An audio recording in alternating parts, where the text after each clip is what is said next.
امید ہے آپ سب خیریت سے ہوں گے۔ اگر آپ نے ابھی تک ہمارا چینل سبسکرائب نہیں کیا تو اسے ابھی سبسکرائب کر لیں اور بیل آئیکن کو دبانا بالکل بھی مت بھولیں۔ شکریہ۔ نمبر 9، یالی چپکنی۔ حالی ساگا زیورات کی ایک بڑی سلطنت کا مالک اور کورہان خاندان کا سربراہ ہے۔ اگرچہ اس کا بیٹا اورہان اور سب سے بڑا پوتا فواد زیادہ تر کاروبار چلاتے ہیں، پھر بھی وہ کمپنی میں سب سے اہم فیصلے کرتے ہیں۔ اس کا چھوٹا پوتا فرید، جو اس کے بھائی فواد سے بہت مختلف ہے، ایک بہت ہی غیر ذمہ دار نوجوان بیچلر ہے جو ابھی بیرون ملک سے واپس آیا ہے جہاں وہ تعلیم حاصل کرنے گیا تھا۔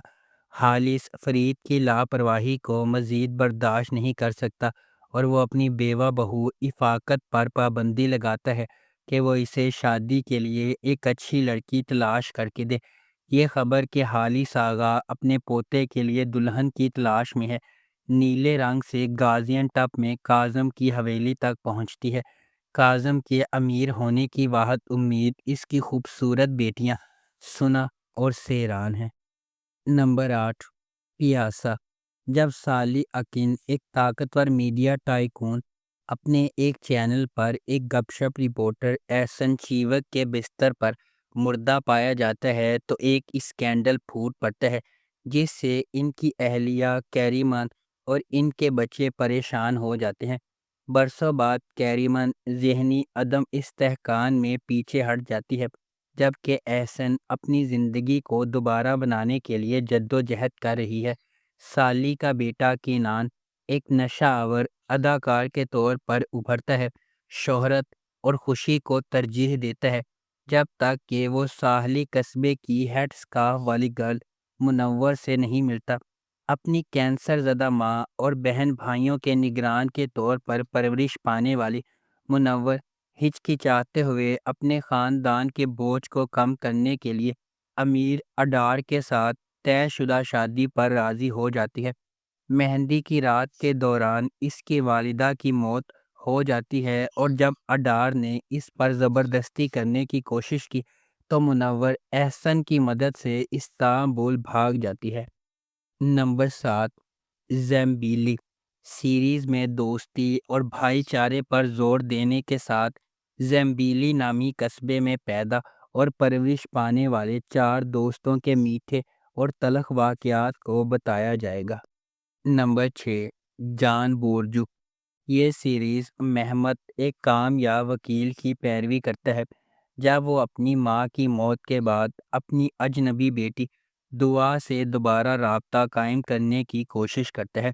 راستے میں طویل عرصے سے دبے ہوئے راز سامنے آتے ہیں جس سے ان کی زندگیوں کو تباہ کرنے کا خطرہ ہوتا ہے۔ خاندان کا نازک توازن اس وقت بکھر جاتا ہے جب جلال کا چھپا ہوا معاملہ سامنے آتا ہے۔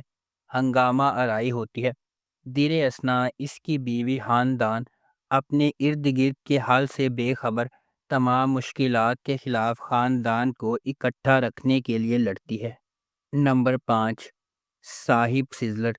6 بہن بھائیوں کی کہانی عزیز، کیمو، زیلیہا، فیدان، سامت اور بالم، جو اچانک اپنے والدین کو کھونے کے بعد متحد رہنے اور زندہ رہنے کے لیے جدوجہد کرتے ہیں۔ ان کے سانحے کی جڑیں ان کے والدین بالا اور رفت سے ملتی ہیں جن کی ممنوعہ محبت کا آغاز ماردین کے ایک گاؤں سے ہوتا ہے۔ رفت ایک استاد بالا سے محبت کرتا ہے لیکن ماردین کے امیر ترین خاندان کا امیر اور جنونی بیٹا یاووس اسے اغوا کر لیتا ہے۔ اس کے ساتھ بدسلوکی کے باوجود بالا رفت کے ساتھ فرار ہو جاتی ہے اور وہ جنگل میں ایک ویران زندگی بسر کرتے ہیں۔ 6 بچوں کو سکون سے پالتے ہیں، تاہم یاووس کا بدلہ ان کی دنیا کو تباہ کر دیتا ہے جب وہ ان کو ڈھونڈتا ہے اور ان پر حملہ کرتا ہے۔ استنبول بھاگتے ہوئے بہن بھائیوں کو شہر کے خطرات کا سامنا کرنا پڑتا ہے اور اپنے والد کے قابل اعتماد دوست انکل اسلان سے پناہ لینی پڑتی ہے۔ کہانی لچک پر روشنی ڈالتی ہے کیونکہ بڑے بہن بھائی زبردست چیلنجز کا سامنا کرتے ہوئے اپنے چھوٹے بہن بھائیوں کی حفاظت کے لیے تیزی سے بڑے ہونے پر مجبور ہو جاتے ہیں۔ نمبر 4، ازاق شہر۔ عالیہ البورہ اپنے مرحوم شوہر کے جنازے اور اپنے 5 سالہ بیٹے کے ساتھ اپنے شوہر کی آخری وصیت پوری کرنے کے لیے ماردین پہنچتی ہے۔ تاہم یہ آمد واپسی کے ایک نقطے کی نشاندہی کرتی ہے اور البورہ سے باہر نکلنے کا کوئی راستہ نہیں ہے۔ البورہ قبیلے کا سربراہ جیہان البورہ عالیہ کی جدوجہد سے لا تعلق نہیں ہے، لیکن اس نے اسے اپنے بچے کو لے کر جانے کی اجازت دینے سے انکار کر دیا۔ ماضی کی تاریکی، پوشیدہ رازوں اور خطے کی تلخ حقیقتوں کا مقابلہ کرتے ہوئے عالیہ البورہ اپنے آپ کو اپنے مرحوم شوہر کے خاندان کے ساتھ ایک شدید جدوجہد میں پھنسا پاتی ہے۔ نمبر 3، سیاہ قلب۔ سمرو نے ان بچوں کو چھوڑ دیا جنہیں اس نے چھوٹی عمر میں جنم دیا اور اپنے لیے ایک نئی زندگی اور خاندان بنایا۔ میلک اور نوح نے اپنی ماں کی شناخت اپنی دادی کے آخری الفاظ سے سیکھی اور اسے ڈھونڈنے کے لیے نکل پڑے۔ سمرو، جس کی شادی اب کیپاڈوشیا کے ایک امیر ترین تاجر سامت سے ہو چکی ہے، اپنے بچوں کے ساتھ اپنی شاہانہ زندگی جاری رکھے ہوئے ہے۔ تاہم سامت کے بیٹے کے بارے میں اس کی پہلی شادی جیہان سے مختلف منصوبے ہیں۔ میلک اور نوح کے راستے جو اپنی ماں کا سامنا کرنا چاہتے ہیں، غیر متوقع طور پر جیہان اور اس کی ہچکچاہٹ والی منگیتر سیویلائے کے ساتھ گزر جائیں گے۔ Number 2، gallon. اپنے والدین کو جانے بغیر پرورش پانے والی یتیم ہانجر نے چھوٹی عمر میں ہی زندگی کے چیلنجز سے لڑنا سیکھ لیا۔ چونکہ اس کا اپنے والد کے علاوہ کوئی نہیں ہے، اس لیے وہ ایک جنگجو جوان عورت بن جاتی ہے جو اپنے پاؤں پر کھڑی ہے۔ ہانجر اپنے بیمار بھائی کو اس مشکل زندگی سے بچانے کے لیے کچھ بھی کرنے کو تیار ہے۔ ایک امیر خاندان کے واحد وارث جیہان نے اپنی والدہ مقدر کی جانب سے طے شدہ شادی کا خیال قبول کیا، جس نے اسے بتایا کہ ان کے نیک خون کو جاری رکھنے کے لیے اسے ایک بیٹا ہونا چاہیے۔